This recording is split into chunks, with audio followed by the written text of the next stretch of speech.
Isang magandang araw pong muli sa inyo mga kapatid, mga kaibigan. Andito pong muli si Balintataw ng Agila upang kayo po ay handugan ng isa na naman pong tula. Ang pamagat po ng tula na aking bibigkasin, babala. Habang nasa himpapawid, maagang nagpapatrolya, nagbabaka sakali na may scope na makikita. Iginala ang paningin at nagpapalinga-linga, ngunit aking balintataw wala pa ring diniklara. Sinuyod ko ang paligid, bawat dako'y tinitingnan. Bawat sulok ginalugad, baka mayroong nalagpasan. Tiniyak na bawat panig, nahagip ng balintataw, ngunit tila ako'y bigo dito sa aking inaasam. Paglipad ay binagalan, linawakan ang pananaw. Siniyasat ang paligid nitong aking balintataw. Ako'y bigla na natuwa pagkat mayroong naaninaw na sa hindi kalayuan mayroong scope na natanaw. Paglipad ko'y binilisan, dinubli ang aking tulin, at dahil sa malapit lang, dagli akong nakarating. At ito nga ang eksenang narehistro sa paningin, ang dalawang magkaibigan ay si Kadyo at si Berting. Ang dalawang magkaibigan ay sabay na naglalakad. Papunta sa isang piging, silang dalaway nag-uusap.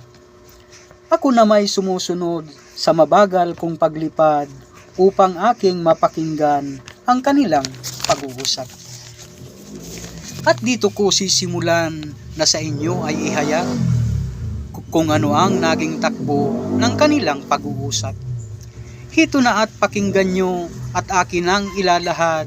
Ito ang aking narinig sa kanilang pag-uusap. Paring Kadyo, kumusta ba ang sabon na binigay ko?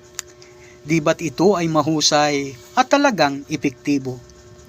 Kapag ito ay ginamit, ay puputi ang kutis mo, ngunit bakit tila yata balat mo'y di nagbabago? Hindi ako maniwalang ang sabon mo'y epektibo, pagkat itong aking balat ay wala ngang pinagbago. 3 bisis isang araw kung ito ay gamitin ko, ngunit magpahanggang ngayon wala pa rin siyang epekto. Baka naman paraan mo ng paggamit hindi tama? Tama pare, kaya nga lang sabon mo'y di bumubula. Baka kaya di bumula, katawan mo'y di binasa. Di kailangan nabasain pagkat ito'y may babala. Ano pare ang babala na iyong ang sinasabi? Maliwanag nabasa ko, nakasulat sa pakete. Ano pareng nabasa mo, sabihin nga na maigi. Sabi pare sa babala, for dried skin, uses only. Yung po pala, kaya po hindi na bumula yung sabon, hindi binabasa yung katawan.